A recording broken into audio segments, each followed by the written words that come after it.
एक प्रश्न रटना होगा। इन्हें तैयार करके ही जाएं परीक्षा देने, ताकि आप सभी को परीक्षा में अच्छे नंबर मिल सकें। ये सारे क्वेश्चन में से आपके एग्ज़ाम में ज़्यादातर फंसने की संभावना है, तो वीडियो को लाइक करें। ऐसे महत्वपूर्ण प्रश्न और एक साथ एक वीडियो, एक कोर्स, एक लेसन में आपको बहुत कम मिलेंगे। आप मुझे अनअकैडमी पर फॉलो कर लीजिए मेरी प्रोफाइल को, ताकि आपको मेरे सारे कोर्सेस मिलते रहें। और प्लस कोर्स अगर आप नागपुर में स्थित है, नागपुर जो कि महाराष्ट्र में है। चिपको आंदोलन के पीछे मुख्य उद्देश्य क्या है? तो दोस्तों, वनों की सुरक्षा। चिपको आंदोलन, इसके प्रणेता सुंदरलाल बहुगुणा। कई बार पूछ लेता है चिपको आंदोलन के प्रणेता कौन थे। और चिपको आंदोलन के पीछे जो मुख्य उद्देश्य था वो था वनों की सुरक्षा, यानी अपने पर्यावरण की सुरक्षा।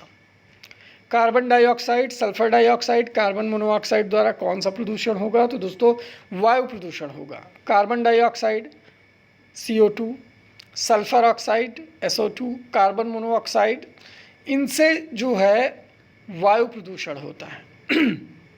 सर्वाधिक ओजोन क्षयकारी गैस कौन सी है? यदि ऐसी कौन सी गैस है जो सबसे ज़्यादा ओजोन को क्षरण करती है? ओजोन में छेद हुआ है, ये घटना आप सब जानते हैं, और इससे स्किन कैंसर, डिजीज़ वगैरह बहुत सारी पर्यावरण की संबंधी समस्याएं आती हैं। अंटार्कटिका द्वीप इसका उदाहरण है। तो दोस्तों, CFC क्लोरोफ्लोरोकार्बन जो आपके रेफ्रिजरेटर से, आपके AC एयर कंडीशनर से निकलती है, ये क्या करती है? ओजोन लेयर को काट रही है, उसका क्षरण कर रही है। तो ये सबसे ज़्यादा ओजोन गैस के लिए हानिकारक। और ओजोन गैस का कार्य क्या है? आपके ज़मीन पर, आपकी धरती पर सूर्य की हानिकारक किरणें, जिसे आप पराबैंगनी किरणें कहते हैं या ultraviolet rays, UV rays भी उन्हें कहते हैं, उनको अपनी धरती पर आने से रोकती है ओजोन गैस। ठीक है। प्रॉक्सी एसिटिल नाइट्रेट यानी पैन क्या है? तो दोस्तों, ये एक प्रकार का वायु प्रदूषक है, पैन। इंदिरा गांधी वानिकी अकादमी कहाँ स्थित है? सही जवाब होगा देहरादून। इंदिरा गांधी वानिकी अकादमी के विषय में कई बार क्वेश्चन बन जाता है आपके पर्यावरण के एग्ज़ाम में, तो इसे रट लें। अपनी गोल्डन डायरी जो मैंने आपसे कहा है बनाने के लिए, उसमें बना के लिख लें। विश्व का सबसे प्रदूषित नगर कौन सा है? तो दोस्तों, मैक्सिको सिटी जो है, ये विश्व का सबसे ज़्यादा प्रदूषित नगर है, मैक्सिको सिटी। जल प्रदूषण को मापने के लिए कौन सा परीक्षण किया जाता है? बायोकेमिकल ऑक्सीजन डिमांड, जिसे आप BOD भी कहते हो, BOD, बायोकेमिकल ऑक्सीजन डिमांड, इसका फुल फॉर्म ज़रूर याद कर लें। ठीक है। भारतीय वन सर्वेक्षण का मुख्यालय कहाँ स्थित है? Question number 27। तो दोस्तों, ये क्वेश्चन भी आप लोग ज़रूर अपनी डायरी में मेंटेन करें, रख लें। भारतीय वन सर्वेक्षण का मुख्यालय जो है वो देहरादून में है। आप सबके नीचे ही मैंने इसीलिए आंसर के उत्तर लिख दिया, ताकि आप समझ जाओ और आपके दिमाग में कोई कन्फ्यूज़न ना रहे। वायुमंडल में ओजोन परत हमारी रक्षा किन किरणों से करती है? तो दोस्तों, अल्ट्रावायलेट रेज मैंने आपको बताया ना, पराबैंगनी किरणें जिन्हें आप कहते हैं। और कभी कभी ऑप्शन में UV रेज, U और V, अल्ट्रावायलेट रेज भी दे देता है। जलवायु परिवर्तन निम्नलिखित में से किन गैसों की भूमिका होती है? तो ग्रीन हाउस गैस। जलवायु परिवर्तन मैंने आपको बताया ना, ग्रीन हाउस गैस से क्या होता है। ये क्या करती है? सूर्य की किरणों को पृथ्वी पर ही रोक देती है, उसके वायुमंडल में ही रोक देती है, तो जलवायु में परिवर्तन हो जाता है। ठीक है। असमय बारिश, असमय तापमान का बढ़ना, ये सारी चीज़ें जलवायु परिवर्तन, ये ग्रीन हाउस गैस के कारण होता है। ठीक है। भारतीय वन प्रबंधन संस्थान कहाँ स्थित है? क्वेश्चन नंबर 30 देखिए, भारतीय वन प्रबंधन संस्थान कहाँ स्थित है? तो दोस्तों, ये भोपाल में स्थित है। और मानव द्वारा निर्मित उपग्रह कहाँ स्थापित होते हैं? तो ये बाह्य वायुमंडल में। देखिए, वायुमंडल में कई सारी परतें होती हैं जो आपको जानना ज़रूरी है इन परतों के बारे में। क्षोभ मंडल, समताप मंडल, बाह्य मंडल, आयन मंडल, मध्य मंडल। देखिए, क्षोभ मंडल, समताप मंडल, फिर मध्य मंडल, फिर आयन मंडल, फिर बाह्य मंडल। ऐसे मतलब ये मंडल बटे हुए हैं।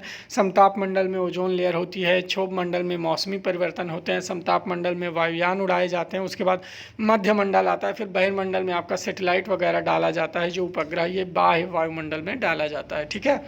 तो ये थे दोस्तों कुछ महत्वपूर्ण प्रश्न हमारी तरफ से आपके लिए पर्यावरण के लिए। आशा करता हूँ आप सभी इस वीडियो को लाइक करोगे। क्वेश्चन नंबर 30 तक हम लोगों ने तैयार कर लिया है, 31 तक। इसके आगे से आपको नीचे जो लेसन दिखाई दे रहा है EVS लेसन 3, वहाँ पर क्लिक करके ज़रूर देखें, आपको मिल जाएगा। वीडियो को लाइक करें। वीडियो कैसा लगा कमेंट करके ज़रूर बताएं। शुक्रिया। और हमें अनअकैडमी पर फॉलो ज़रूर कर लें ताकि आपको हमारे आने वाले जो इम्पॉर्टेंट टॉप मोस्ट कोर्सेस हैं वो मिलते रहें। तो शुक्रिया दोस्तों, बहुत बहुत धन्यवाद आप सभी का। हेलो दोस्तों, नमस्कार। स्वागत है आप सभी का अनअकैडमी पर। और यहाँ पर मैं सौरभ पांडे आपको EVS के रामबाण प्रश्नों को लेकर के आया हूँ, जिसे आप हमारे ज़रिए तैयार कर सकते हैं और प्राप्त कर सकते हैं ऐसा एक्सपीरियंस, ऐसी नॉलेज जो आपके UPTT के एग्ज़ाम के लिए बहुत ही महत्वपूर्ण है। तो चलिए दोस्तों, क्वेश्चन नंबर 31 तक आपने पिछले टेस्ट 2 में सॉल्व किया। टेस्ट 3 में हम आपको 32 से शुरू करेंगे। जैसे भारत में वृक्षों का आदमी किसे कहा जाता है, तो दोस्तों सुंदरलाल बहुगुणा को वृक्षों का आदमी कहा जाता है। ये चिपको आंदोलन के सूत्रधार थे, इनका नाम आता है। चिपको आंदोलन के संबंध में पूछ लेता है क्वेश्चन कि चिपको आंदोलन के प्रणेता कौन थे भारत में, तो सुंदरलाल बहुगुणा जी का नाम आता है। तो ये भी ज़रूर रट के रखें, ठीक है। और दोस्तों आपको ये वीडियो लाइक करना है ज़्यादा से ज़्यादा, ताकि हमें भी लगे कि हाँ भाई आपको वीडियो और क्वेश्चन दोनों पसंद आ रहे हैं, और ऐसे ही इंपॉर्टेंट PDF बना करके हम आपको क्वेश्चन आगे पढ़वाते रहें। तो ज़रूर इस वीडियो को लाइक करें, हमारी प्रोफाइल को ज़रूर फॉलो कर लें। और मेरा प्लस कोर्स भी है अनअकैडमी पर, अगर आप ज्वाइन करना चाहें तो उसे भी ज्वाइन कर सकते हैं। तो ज़रूर हमसे जुड़ें। Thank you so much. Question number 33, green house प्रभाव के कारण पृथ्वी का तापमान बढ़ता है या घटता है। तो दोस्तों मैंने आपको बताया ना कि ग्रीन हाउस प्रभाव के कारण, मान लीजिए सूर्य से तापमान आया, सूर्य की किरणें आईं, पृथ्वी पर टकराईं और टकरा करके वापस गईं ऊपर। लेकिन ग्रीन हाउस गैसें क्या करती हैं, उस किरणों को यहीं पृथ्वी पर अगर रोक दिया तो सूर्य की किरणें होती हैं गर्म। अब वो किरणें जब अपनी पृथ्वी पर ही रुक जाएंगी तो पृथ्वी क्या होगी, गर्म होगी या ठंडी होगी? इसका जवाब आप ही लोग दीजिए, मैं आप सबके कमेंट देखूंगा। तो तापमान, अब सूर्य की किरणें अगर पृथ्वी पर ही रुक जाएंगी तो तापमान क्या होगा, बढ़ेगा। जाहिर सी बात है तापमान बढ़ेगा। तो तापमान ग्रीन हाउस प्रभाव के कारण बढ़ता है। हम इसे ग्लोबल वार्मिंग के नाम से जानते हैं, ठीक है। और ये एक पर्यावरणीय समस्या बन चुकी है, ठीक है। क्लोरोफ्लोरोकार्बन, ये किन गैसों का संयुक्त रूप है? तो क्लोरीन क्लोरो हो गया, फ्लोरीन फ्लोरो हो गया, और कार्बन। तो ये हुए CFC, क्लोरीन, फ्लोरीन और कार्बन। इसे अपनी गोल्डन डायरी में नोट करें ताकि ये प्रश्न आपसे कभी बच के ना जाने पाए। आपके सामने आए तो आप लोग ज़रूर इस प्रश्न को मार गिराओ, बच के ना जाने पाए, ठीक है। भारत सरकार द्वारा केंद्र में पर्यावरण विभाग की स्थापना किस वर्ष की गई? तो दोस्तों 1980 में भारत सरकार द्वारा केंद्र में पर्यावरण विभाग की स्थापना की गई। पर्यावरण का दुश्मन किस वृक्ष को कहा जाता है? अब भाई ये दुश्मन क्यों बन गया? पहली बात तो वृक्ष जो है वो पर्यावरण के दोस्त होते हैं। अब ये जो यूकेलिप्टस है, सफ़ेदा वृक्ष है, ये दुश्मन कैसे बन गया? भाई ये तो है, लेकिन अगर आप ये चीज़ जानोगे कि यूकेलिप्टस जो होता है दोस्तों, ये जहाँ लगा दो वहाँ के पानी को सोख लेता है और ज़मीन को बंजर बना देता है। अब जब ये पानी ही सोख लेगा, ज़मीन की नमी को ही सोख लेगा, तो ये क्या होगा, पर्यावरण का दोस्त होगा या दुश्मन? बाकी वृक्ष क्या करते हैं, प्रकाश संश्लेषण करते हैं और वायुमंडल में अच्छी गैसें छोड़ते हैं, ऑक्सीजन छोड़ते हैं, और क्या करते हैं, पर्यावरण से बारिश होती है। लेकिन ये क्या करता है, जल को ही सोख लेता है। तो ये क्या है, पर्यावरण का दुश्मन है, ठीक है। देश का पारिस्थितिकी अनुसंधान एवं प्रशिक्षण केंद्र कहाँ स्थित है? तो दोस्तों ये बेंगलोर, कर्नाटक राज्य में स्थित है, बेंगलुरु। देश का जो पारिस्थितिकी अनुसंधान, अच्छा ज़्यादातर जो टेक्नोलॉजी से संबंधित क्षेत्र हैं वो बेंगलोर में हैं, ठीक है। आकाश नीला किसके कारण आपको दिखाई देता है? क्वेश्चन नंबर 38 है आपकी स्क्रीन पर। तो ये प्रकीर्णन के कारण, प्रकाश का प्रकीर्णन, इसके कारण आपको आकाश आसमान, जब कभी आप साफ आसमान देखोगे तो आपको ब्लू कलर का दिखाई देगा। तो ये किसके कारण संभव है? ये प्रकाश के प्रकीर्णन के कारण संभव है। बायोकेमिकल ऑक्सीजन डिमांड परीक्षा किस प्रदूषण को मापने के लिए की? तो बीओडी है, मैंने आपको बताया था जल प्रदूषण। जल प्रदूषण में बीओडी से हम नापते हैं, ठीक है, बीओडी बायोकेमिकल या बायोलॉजिकल ऑक्सीजन डिमांड, ठीक है।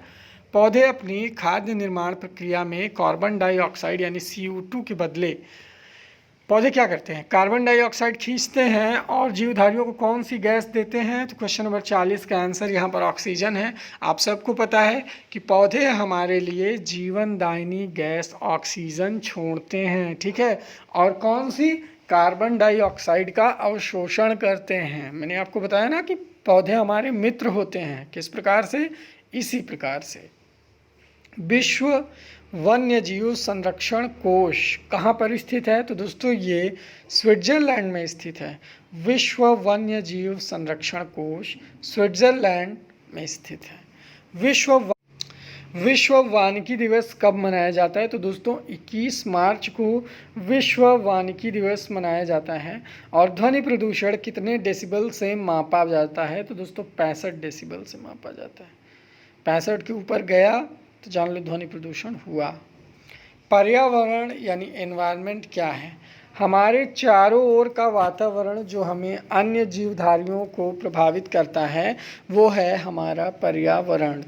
CNG का फुल फॉर्म क्या है? कॉम्प्रेस्ड नेचुरल गैस इसका फुल फॉर्म है। और सबसे प्राचीन काल से उगाया जाने वाला फल वृक्ष कौन सा है? तो दोस्तों खजूर जो है ये बहुत पहले से फल वृक्ष है, सबसे प्राचीन काल से। बाकी और फल जो हैं ये बाद में प्रचलन में आए, लेकिन खजूर जो है बहुत प्राचीन काल से ये प्रचलन में है, तो इसका जवाब होगा ये।